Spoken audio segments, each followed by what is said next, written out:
Bismillahirrahmanirrahim. Assalamualaikum warahmatullahi wabarakatuh. Alhamdulillahirabbil alamin. Alhamdulillahilladzi hadana li hadza wa ma kunna linahtadiya laula an hadanallah. Asyhadu an la ilaha illallah wahdahu la syarika lah wa asyhadu anna Muhammadan abduhu wa rasuluhu la nabiyya ba'dah. Allahumma shalli wa sallim wa barik ala sayyidina Muhammadin wa ala alihi thayyibin wa sahbihi al-akhyari ajma'in wa man tabi'ahum bi ihsanin ila yaumiddin. Subhanaka la ilma lana illa ma 'allamtana innaka antal alimul hakim. Allahumma raditu billahi rabba bil islami dina wa bi muhammadin nabiyya wa rasula rabbi zidni ilma wa rizqni fahman ya rabbal alamin. Bismillahirrahmanirrahim. Kita sama-sama mulai dengan melafalkan bismillah bersama-sama. Bismillahirrahmanirrahim. Baik, pada video kali ini, kesempatan kali ini kita akan melanjutkan materi di mata kuliah matematika diskrit yang sekarang telah sampai ke pembahasan mengenai kardinalitas, relasi reflektif, simetri dan transitif. Ini masih di bab relasi ya. Kemudian kardinalitas ini bagian dari himpunan. Nah, kemudian ini sekarang kita akan melanjutkan. Sebelumnya kita telah membahas mengenai himpunan. Kemudian kita juga telah membahas mengenai operasi-operasi pada himpunan ya. Baik.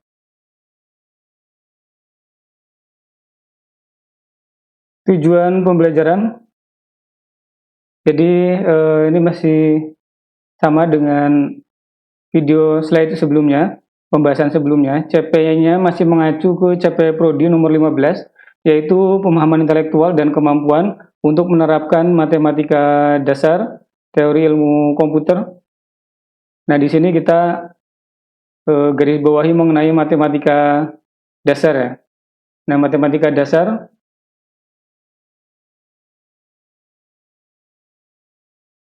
dan teori ilmu komputer. Nah, di dalam matematika dasar ini lebih spesifik di CPMK, yaitu kalkulasi himpunan dan relasi. Di sini ada himpunan, set, dan relasi. Kemudian di breakdown lagi di sub CPMK pada pertemuan atau video kali ini, yaitu mengenai konsep kardinalitas, relasi, reflektif, simetri, dan transitif. Dan tujuan pembelajaran yang kedua, ini berhubungan dengan CP Prodi nomor 27, yaitu memiliki kemampuan atau pengelolaan manajerial tim, kerjasama, teamwork, manajemen diri, mampu berkomunikasi baik lisan maupun tertulis dengan baik, dan mampu melakukan presentasi. Ini adalah CP Prodi nomor 27. Nah, di bagian dari CP Prodi nomor 27 ini, di CPMK kita ambil bagian mampu melakukan manajemen diri. Ini kemampuan manajemen diri, kemudian mampu berkomunikasi baik lisan maupun tertulis, dan mampu melakukan presentasi. Ini di CPMK.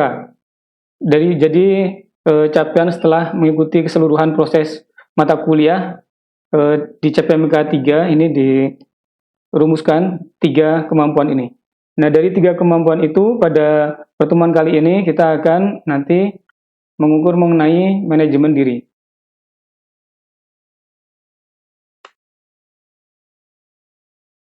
Pertama kita bahas mengenai kardinalitas.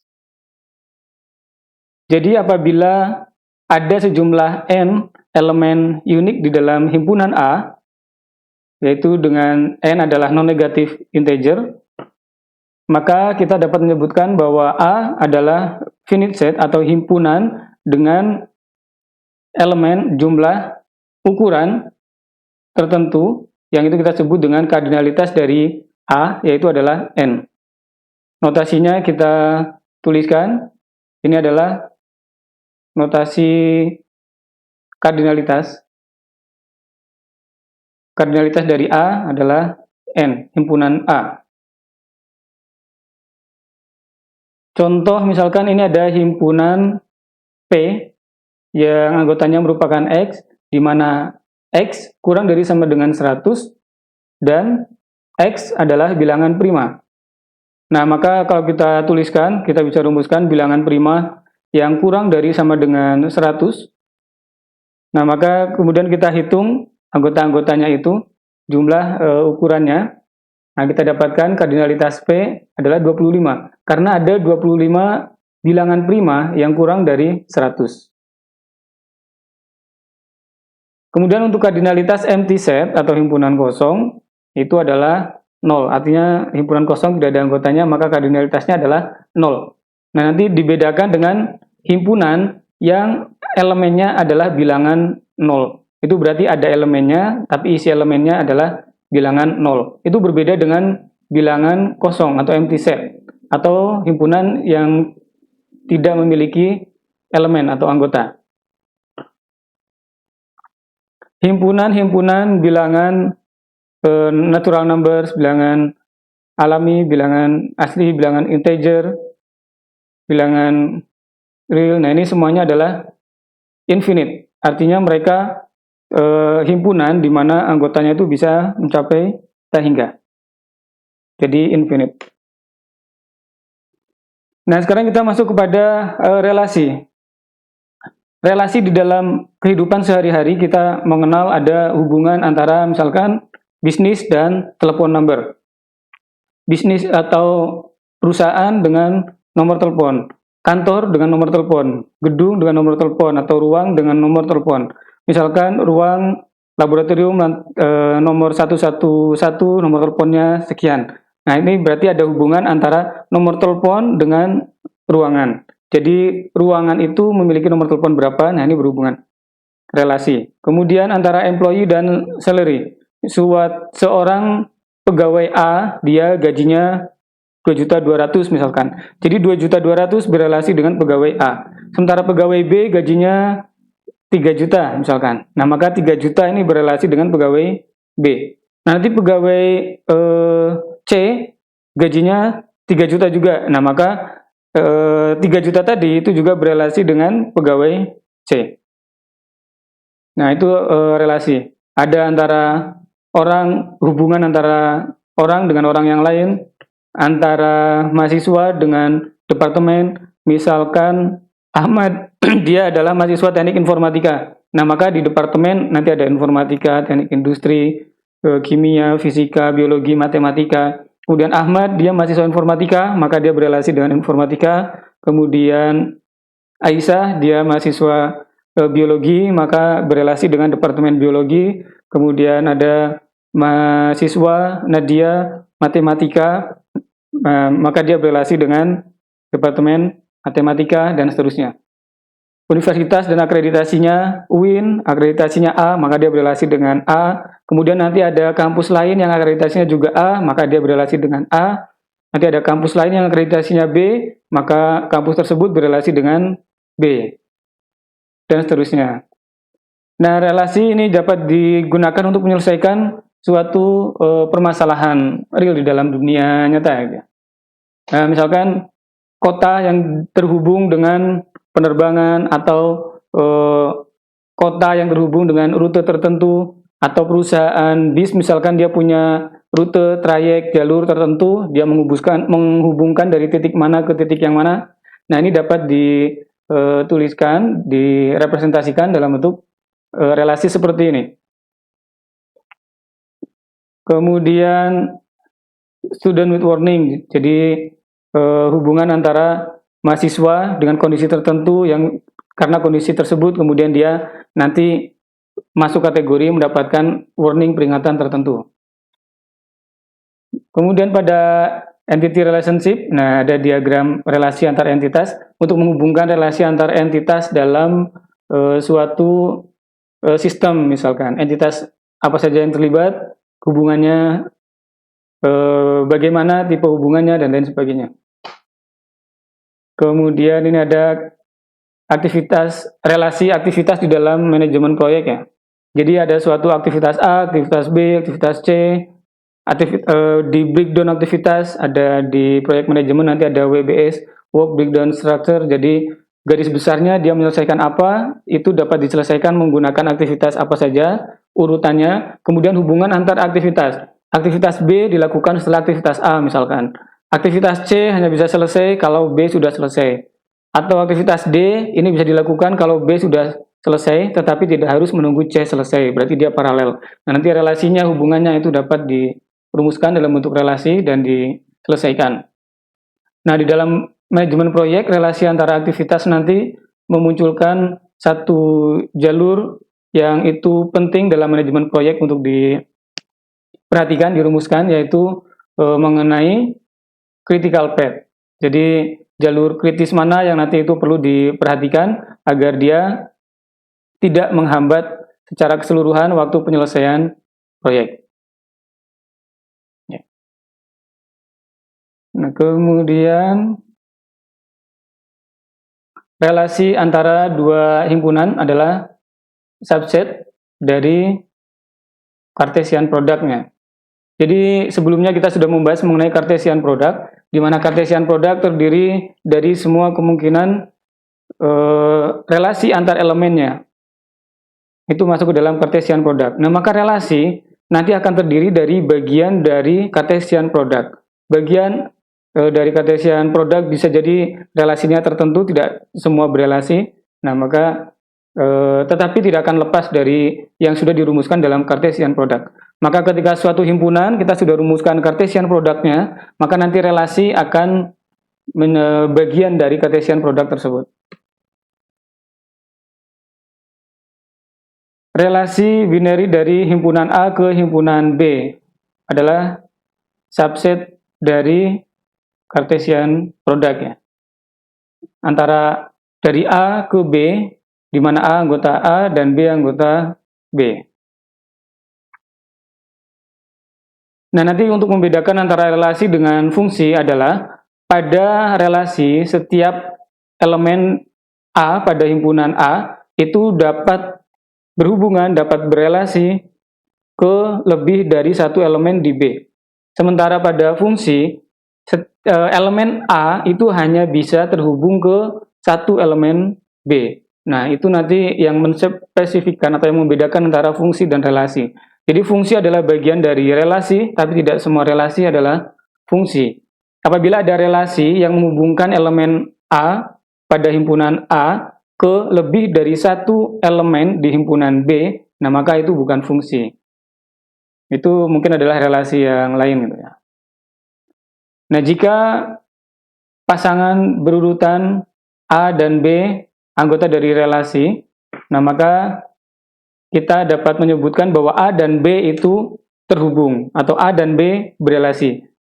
Nah, kita dapat juga menuliskan relasi A berhubungan dengan B. Sementara apabila ternyata elemen A tidak berelasi dengan elemen B, nah kita dapat menuliskan A tidak berelasi dengan B.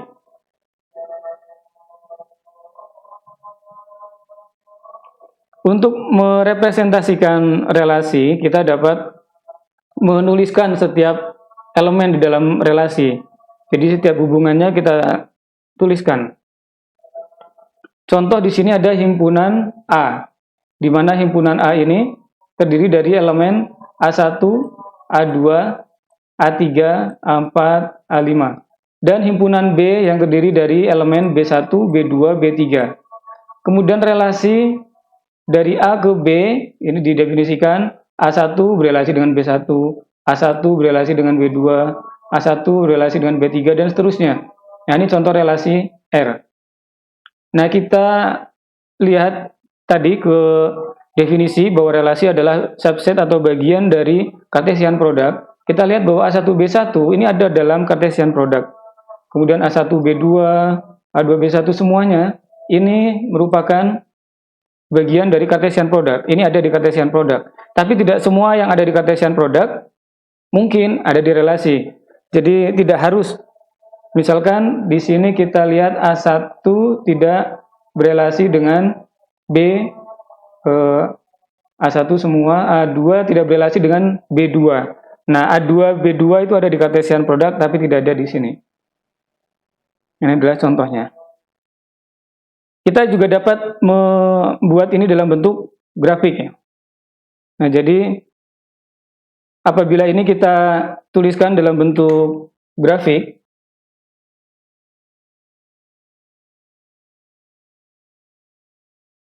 nah maka kita gambarkan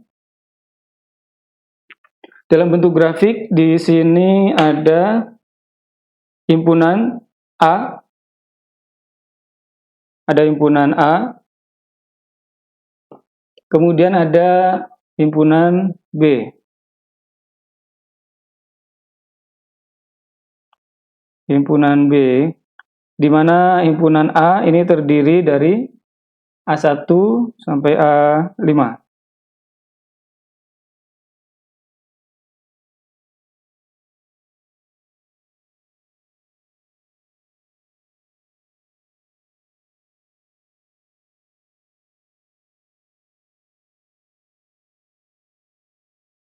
A2, A3, A4, A5. Kemudian himpunan B, ini elemennya adalah B1 sampai B3.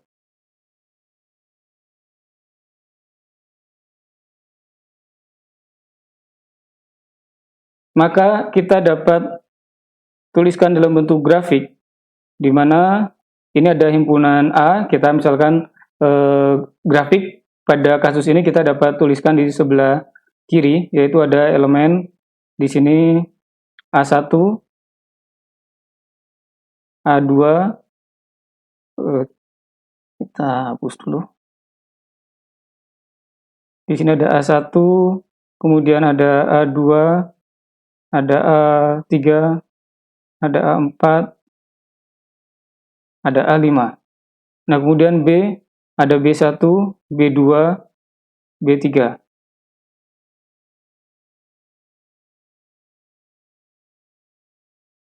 Ini adalah himpunan B, dan ini adalah himpunan A. Relasinya A1 berelasi dengan B1. A1 berelasi dengan B1, kemudian A1 berelasi dengan B2. Nah, ketika ini terjadi ada satu elemen A berelasi dengan lebih dari satu di elemen B, di himpunan B, maka berarti ini bukan fungsi. Nah, tetapi ini adalah relasi. Kemudian A1 berelasi dengan B3. Kemudian A2 berelasi dengan B1. A3 berelasi dengan B1. Kemudian A3 berelasi dengan B2. A5 berelasi dengan B1. Ini dapat kita tuliskan dalam bentuk grafik seperti ini.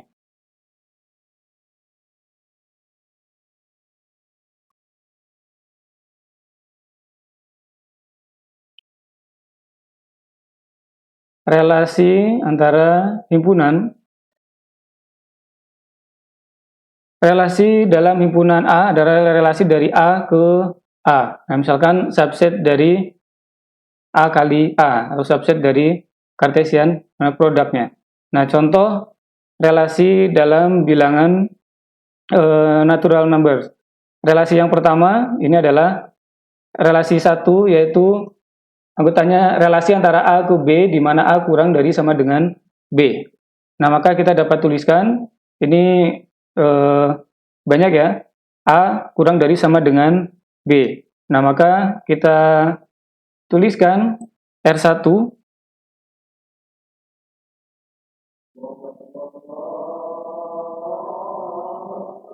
di mana A kurang dari B, kita dapat tuliskan 1 ini kurang dari 2. Nah, maka ada relasi seperti ini. Kemudian 1 kurang dari 3, 2 kurang dari 4, dan seterusnya.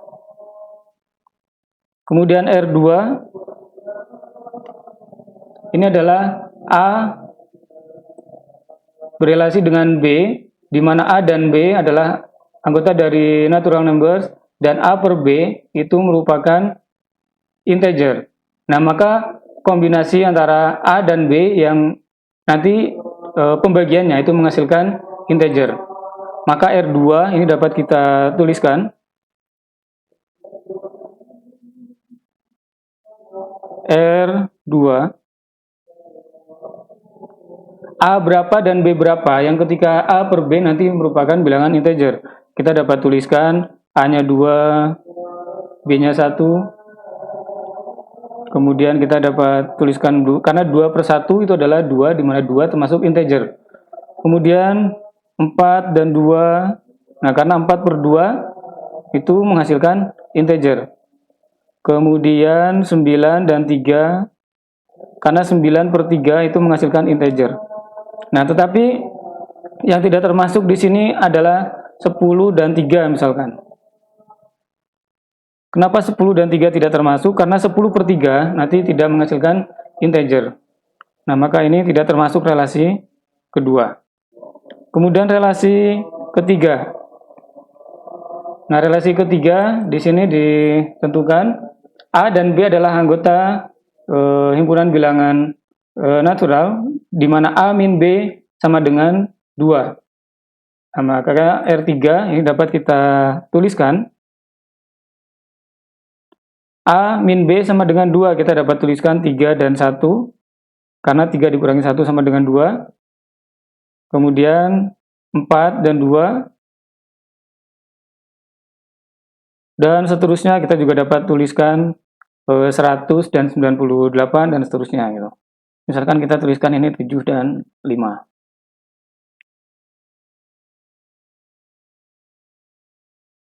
Oke, untuk latihan misalkan, nah silakan coba tuliskan contoh pasangan A dan B anggota dari natural dan yang tidak merupakan anggota dari relasi-relasi di atas. Nah, nanti silakan dicoba untuk latihan.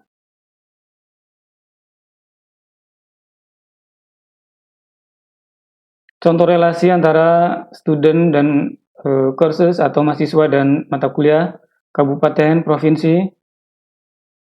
Jadi kabupaten itu ada di provinsi mana? Jadi Sleman berelasi dengan DIY, kemudian Bantul berelasi dengan DIY, kemudian Ciamis berelasi dengan Jawa Barat, dan seterusnya. Contoh ini ada himpunan A 012 dan B A, B. Nah, kemudian 0,A, 0,B, 1,A, 2,B itu adalah relasi dari A ke B. Kemudian ada himpunan A 1, 2, 3, 4. Kemudian relasinya A, B, di mana A membagi B. Nah, maka kita dapat tuliskan yang membagi itu adalah 2 per 1, 3 per 1, 4 per 1, termasuk 1 per 1 ya. 2 per 2, 3 per 3, 4 per 4. Kemudian 4 per 2. Oke. Nah, sekarang kita melihat ini beberapa contoh relasi. Ada R1 sampai R6 ya. Nah, relasi R1 ini adalah A berelasi dengan B, di mana A kurang dari sama dengan B dalam integer. Nah, ini kemudian relasi kedua A lebih dari B, relasi ketiga A sama dengan B atau A sama dengan min B. Nah, maka untuk relasi ketiga ini berarti contohnya 2, 2, 2, min 2, 3, 3, 3, min 3, min 3, min 3, 3 gitu ya. Dan seterusnya. Relasi keempat, A sama dengan B. Jadi kalau di relasi ketiga, 3 dan min 3 itu berelasi. Kalau di relasi keempat, 3 dan min 3 itu tidak termasuk. Jadi 3 dan min 3 masuk ke R3 tapi tidak masuk ke R4.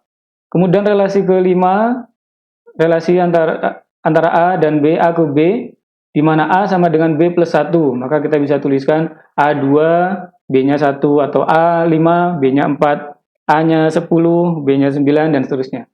Relasi keenam, relasi A ke B, di mana A plus B kurang dari sama dengan 3. Integers, nah ini min 3 ditambah min 2, nah itu kurang dari sama dengan 3. 4 berelasi dengan min 1, karena 4 min 1 itu sama dengan 3, dan seterusnya. Which of these relations? Relasi yang mana yang elemen atau relasi pasangan relasi ini masuk ke dalamnya? 1 dan 1. Nah, ini kita lihat satu per satu. Jadi ini ada 1 dan 1, apakah termasuk R1? Nah, kita lihat apakah 1 kurang dari sama dengan B, 1 kurang dari sama dengan 1, ya, maka ini termasuk ke dalam R1. Kemudian masuk ke R2, apakah A lebih dari B? Tidak. Nah, maka 1 dan 1 ini tidak termasuk ke relasi kedua. Kemudian R3, A sama dengan B. Nah, 1 dengan 1 ini masuk ke R3. Masuk pula ke R4. Ke R5 apakah masuk? Nah, kita lihat apakah 1 sama dengan 1 plus 1? Tidak, berarti ini tidak masuk ke R5. Kemudian A plus B kurang dari sama dengan 3. Nah, ini masuk ya, karena 1 plus 1 itu kurang dari sama dengan 3. 1, 2.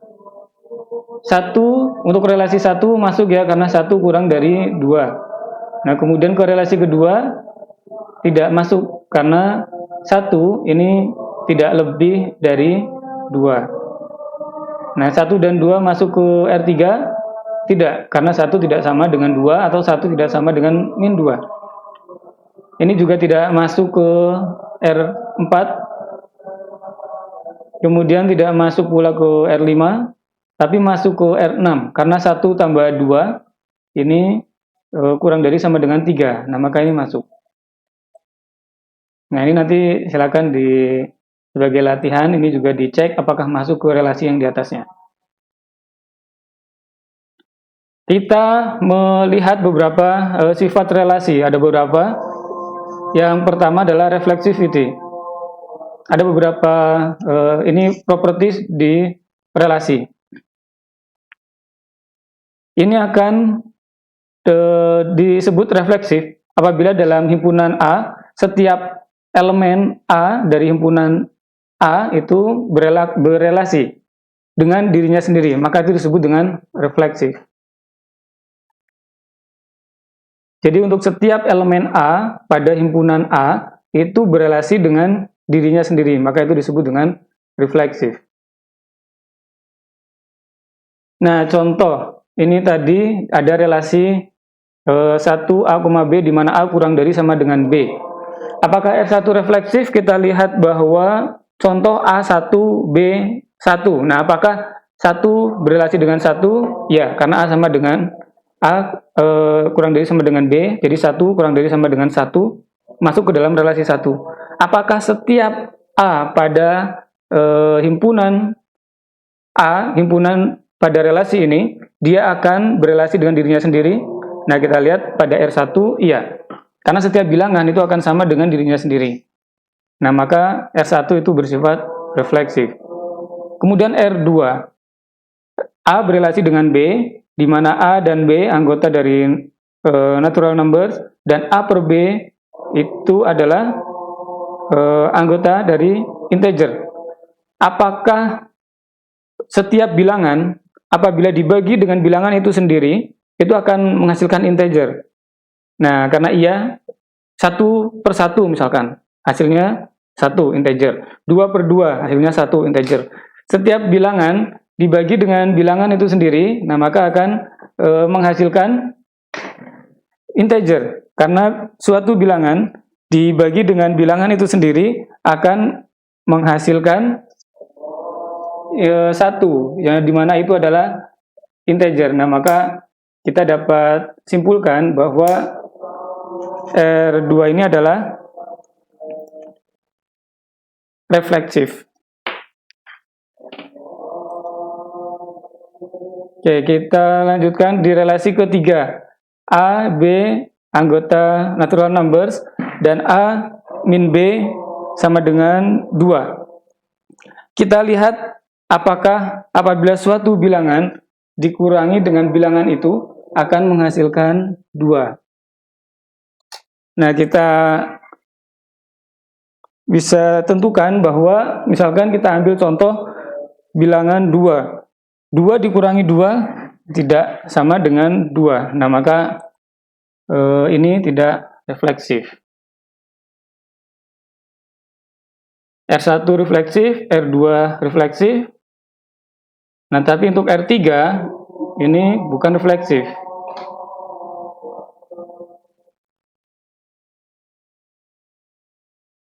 Nah, kita lihat ada himpunan 1, 2, 3, 4, kemudian relasi 1, ini 1, 1, 1, 2, 2, 1, 2, 2, 3, 4, 4, 1, 4, 4. Kemudian ada relasi kedua, 3, 4, 5, 6. Yang mana yang refleksif? Kita lihat bahwa refleksif, maka setiap elemen pada himpunan ini harus berelasi dengan dirinya sendiri. Maka kita lihat mana yang ada 1 berelasi dengan 1, 2 berelasi dengan 2, 3 berelasi dengan 3, dan 4 berelasi dengan 4. Nah, apabila ada relasi di mana setiap elemen ini berelasi dengan elemen itu sendiri, nah, maka itu kita sebut dengan refleksif. Kita lihat R1 ini tidak refleksif karena 3 tidak berelasi dengan 3, tidak ada. 1 berelasi dengan 1 ada, 2 berelasi dengan 2 ada, 4 berelasi dengan 4 ada, tapi 3 tidak berelasi dengan 3. Di sini juga hanya 1 berelasi dengan 1. 2, 3, 4 tidak. 1, 2, 3, 4. Nah, maka ini adalah refleksif karena setiap elemennya berelasi. Kemudian di relasi keempat ini tidak ada sama sekali. Di relasi kelima ini ada ya. Ini ada setiap elemennya berelasi dengan dirinya sendiri. Maka ini kita sebut dengan refleksif.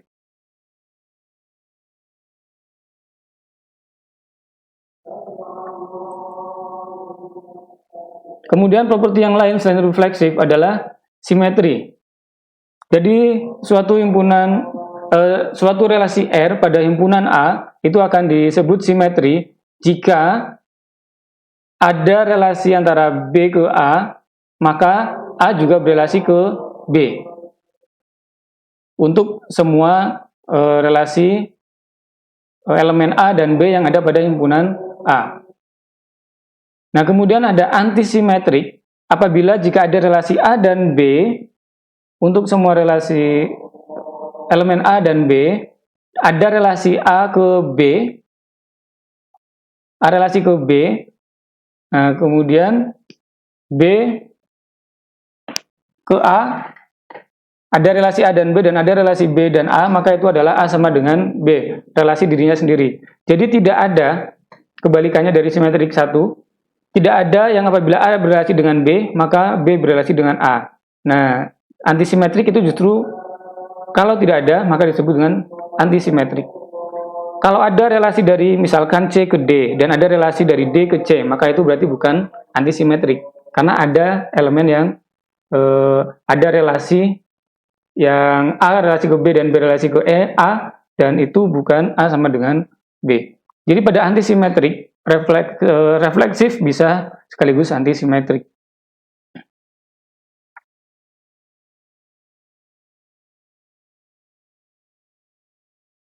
Ya, ini mengenai catatan untuk asimetrik. Antisimetrik, relasi antisimetrik itu such relation hanya akan ada bersifat yang saling simetri atau kebalikannya itu hanya apabila A sama dengan B. Tadi sudah dijelaskan. Jadi apabila ada relasi dari C ke D, kemudian D juga berelasi ke C, maka C sama dengan D. Maka hanya akan ada self relation atau yang berelasi dengan dirinya sendiri, yang itu akan timbal balik. Itu hanya akan berlaku apabila elemennya sama, elemen itu sendiri. Tetapi apabila elemennya berbeda, terjadi tadi saling berelasi, nah maka itu bukan asimetrik.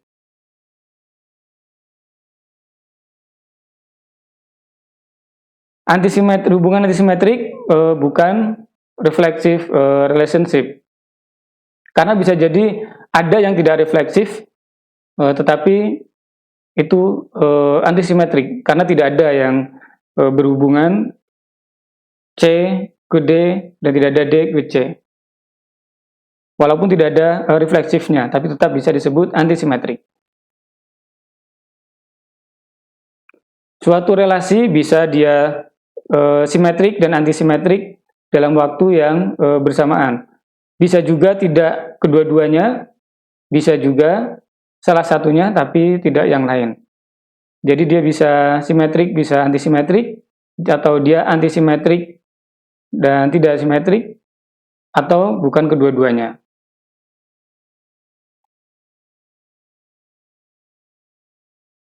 Suatu relasi yang tidak simetrik bukan berarti itu adalah asimetrik. Karena simetrik itu untuk setiap jenis relasi yang berhubungan tadi, yang saling berkebalikan. Contohnya ini ada relasi dari X ke Y, X kuadrat plus Y kuadrat sama dengan 1. Nah, apakah itu refleksif, simetrik, dan antisimetrik? Nah, kita ambil contoh 2 dan 2. Akan refleksif kalau setiap elemen berhubungan dengan dirinya sendiri. Misalkan 1 dan 1, 1 kuadrat plus 1 kuadrat, nah itu sudah tidak sama dengan 1. Maka itu bukan refleksif. Atau di sini dicontohkan 2 dan 2. 2 kuadrat plus 2 kuadrat itu tidak sama dengan 1, berarti dia bukan refleksif. Nah, kemudian X kuadrat plus Y kuadrat itu adalah simetrik, karena kalau kita ambil contoh, misalkan 1, X-nya 1, Y-nya 2. 1 kuadrat plus 2 kuadrat itu akan sama dengan X-nya 2, Y-nya 1. Jadi X-nya sama dengan 1 dan Y sama dengan 2, itu akan sama dengan X-nya sama dengan 2 dan Y sama dengan 1. Nah, ini berlaku untuk setiap relasi, maka ini disebut dengan simetrik. Kemudian apakah antisimetrik? Nah, ternyata tidak antisimetrik, karena ada elemen di mana 1/3 itu berelasi dengan akar 8/3. Nah, tetapi akar 8/3 itu tidak itu berelasi dengan 1/3, tapi tidak kebalikannya. 1/3 tidak sama dengan akar 8/3 ya. Jadi ada yang berelasi kebalikan, tapi itu bukan A sama dengan B. Karena ada yang berkebalikan, nah maka itu disebut dengan antisimetrik.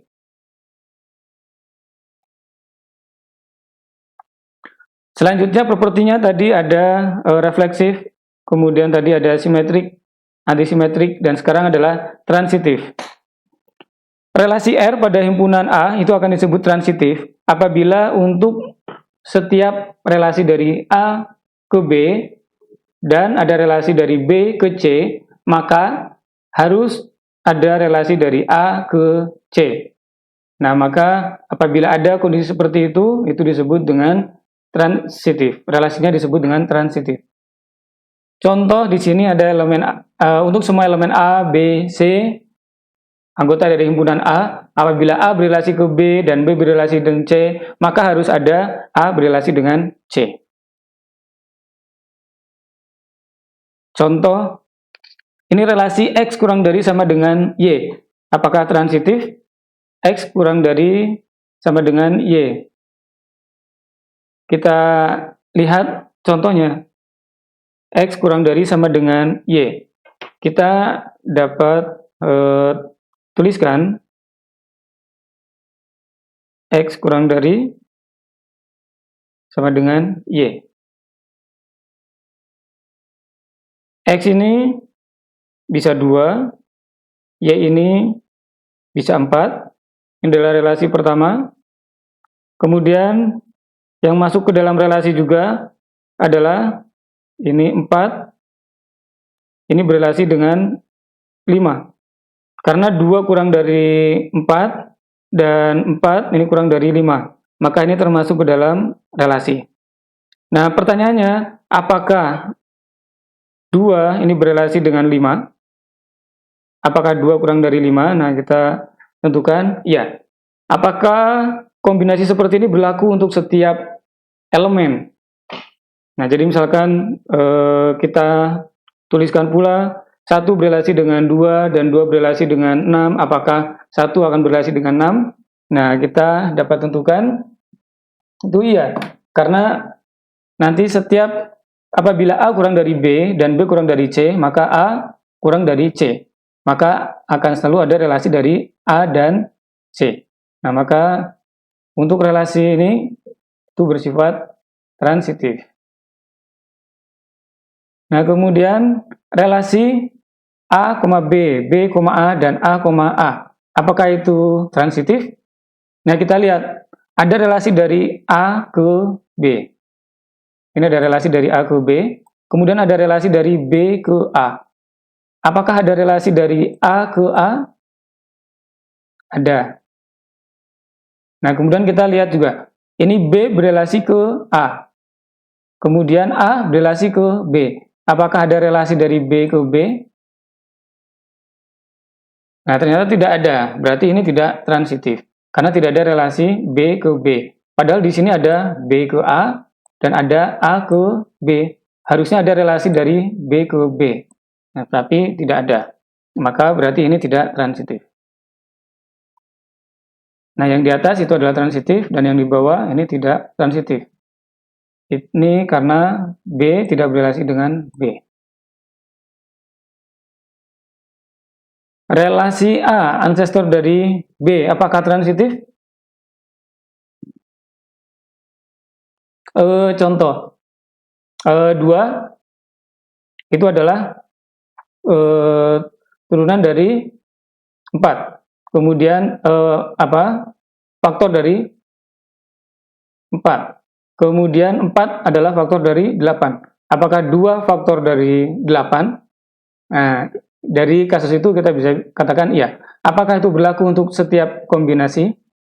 Nah, dalam kasus ancestor ini, karena itu berlaku untuk setiap kombinasi, maka ya itu bersifat transitif. Contoh misalkan 3 adalah faktor dari 9. 9 faktor dari berapa? 27 atau 36 gitu ya. Maka 2 itu akan selalu merupakan faktor dari 27 atau 36, faktor dari bilangan yang merupakan kelipatan dari 9. Kemudian relasi X kuadrat lebih dari sama dengan Y. Apakah transitif? Nah, itu bukan termasuk transitif karena contoh ada 2 dan 4 itu adalah termasuk relasi karena 2 kuadrat itu sama dengan 4. Kemudian 4 berelasi dengan 10 karena 4 kuadrat lebih dari 10. Nah, tetapi 2 tidak berelasi dengan 10 karena 2 kuadrat tidak lebih dari 10. Nah, karena 2 kuadrat tidak lebih dari 10, ini tidak termasuk dalam relasi, maka ini tidak transitif. Oke, selanjutnya adalah property equivalence relations, relasi yang ekuivalen. Suatu relasi disebut ekuivalen apabila dia bersifat refleksif, dia bersifat simetrik, dan dia bersifat transitif sekaligus. Apabila suatu relasi memenuhi ketiga sifat ini, maka itu disebut relasi ekuivalen atau equivalence relations. Jadi dia memiliki sifat refleksif, simetrik, dan transitif sekaligus. Kemudian di dalam equivalent relations itu ada equivalence class equivalent. Jadi dalam suatu relasi, sekumpulan relasi itu dapat terdiri dari kelas, bagian dari kelas-kelas yang dimana masing-masing elemen dalam relasi itu, masing-masing anggota relasi itu terkumpul, terkelompok dalam satu kelas yang sama. Nah, subset dari himpunan A sehingga relasi R itu menjadi equivalence relation untuk subset itu. Jadi misalkan ada himpunan A, ada relasi pada himpunan A, sekumpulan relasi yang itu awalnya tidak ekuivalen, tetapi ketika dibuat subsetnya dibagi ke dalam subset tertentu, maka subset-subset ini menjadi relasi ekuivalen. Nah, maka ini disebut dengan equivalence class. Ini adalah definisinya, relasi ekuivalen. Relasi ekuivalen pada himpunan A.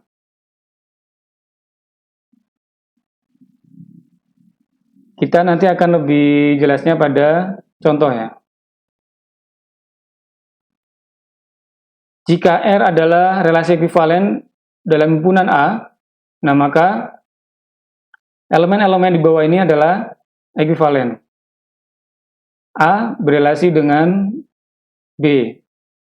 Jika A berrelasi dengan B, nah maka himpunan A itu juga sama dengan himpunan B, dan irisan antara himpunan A dengan himpunan B itu tidak sama dengan tidak kosong, jadi tidak sama dengan 0.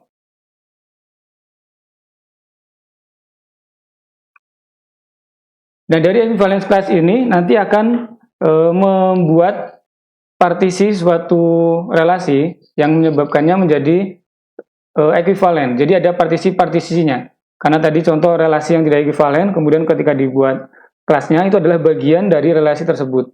Nah, itu akan membentuk partisi-partisi dalam relasi tersebut.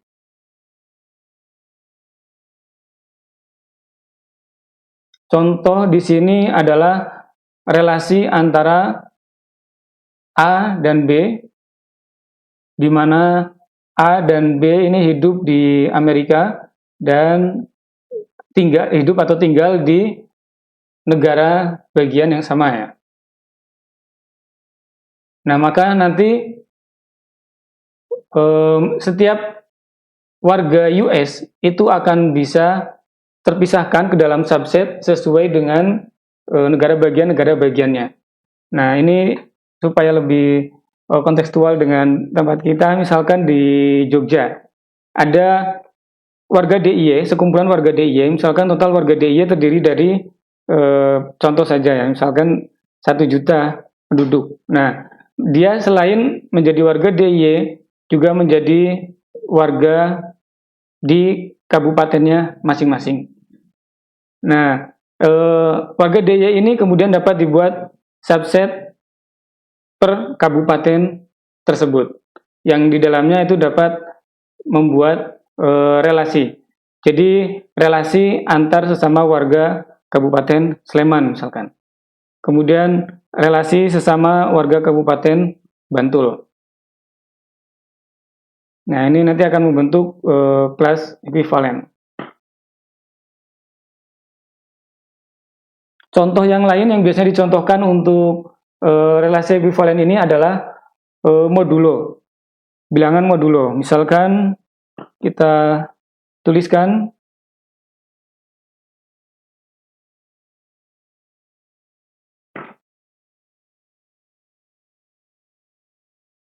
modulo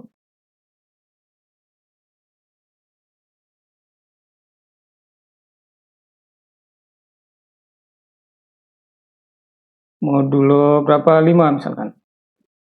Nah, maka ini ada anggota misalkan 1, 2, 3, 4, kita dapat lanjutkan 5, 6, 7, 1 mod 5. Nah, ini kita tuliskan dia adalah 1, 2 mod 5 adalah 2, 3 mod 5 adalah 3, kemudian 4 mod 5 adalah 4, 5 mod 5 ini 0,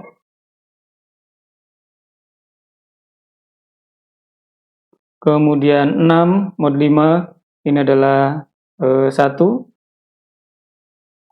7 mod 5 ini adalah 2. Nah, kemudian ini kalau kita lanjutkan terus, kita ambil contoh misalkan 11 mod 5 ini adalah 1, kemudian 12 mod 5 ini adalah 2. Nah, kita kalau perhatikan di sini, ini sama-sama hasilnya adalah 1, 1, 1. Nah, maka elemen 1 ini nanti akan berada pada kelas yang sama dengan elemen 6 dan akan sama dengan elemen 11 dan seterusnya. Kemudian 2 itu nanti ini sama, di sini ada 2. Kemudian di sini juga ada 2. Nah, maka elemen 2 dengan elemen 7 nanti akan ada dalam satu kelas. Ini kalau kita tuliskan, misalkan di sini ada 1 tadi. 1, kemudian 6, kemudian 11, kemudian 16, dan seterusnya. Kemudian ada 2, 7, 12, 17, dan seterusnya. Kemudian ada pula 3, kemudian 8, kemudian 13, 18, dan seterusnya. 4, 9, 14, 19, dan terakhir ini ada 5, 10, 15, 20, dan seterusnya. Kita dapat perhatikan, maka elemen-elemen ini dapat dipartisi menjadi 5 kelas, di mana ini masing-masing elemennya ekuivalen dalam masing-masing kelasnya.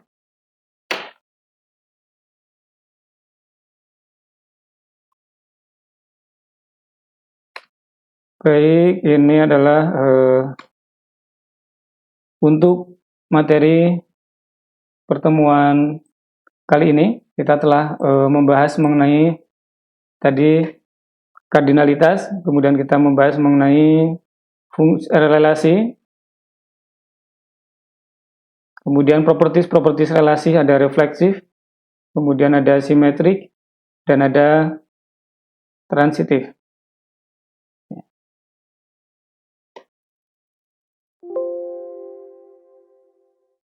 Baik, demikian untuk materi kali ini kita cukupkan sekian. Assalamualaikum warahmatullahi wabarakatuh. Assalamualaikum warahmatullahi wabarakatuh.